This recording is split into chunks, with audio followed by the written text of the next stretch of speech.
Sa Pangasinan pa rin, patay sa pamamaril ang empleyado ng isang lending company.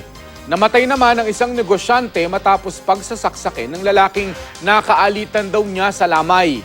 Makibalita tayo kay Michael Season.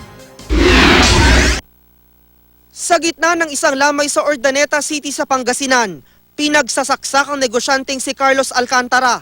Ang sospek, isang lalaking nakaalitan nito.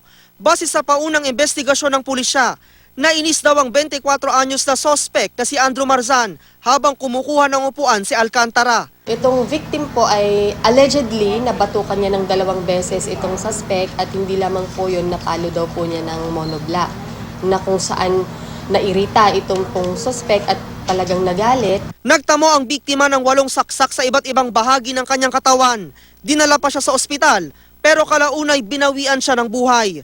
Inaresto naman ang sospek matapos ang 2 oras na paghahanap ng mga pulis. Ayon sa sospek, hindi niya nagustuhan na naging trato sa kanya ng biktima. Ko naman talaga kagustuhan na mangyari yun.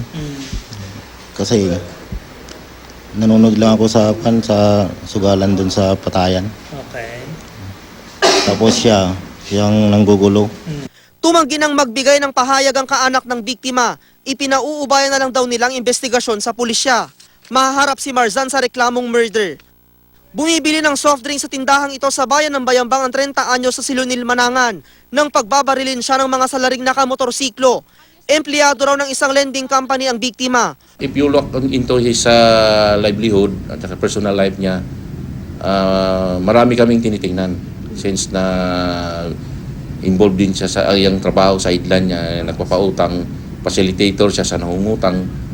So, yan isa sa mga tinitingnan namin. Hustisya ang hilig ng mga kaanak ng biktima. Sa ngayon, patuloy ang investigasyon ng mga otoridad para matukoy ang mga salarin at motibo sa krimen. Michael Season, Nagbabalita, Pilipinas.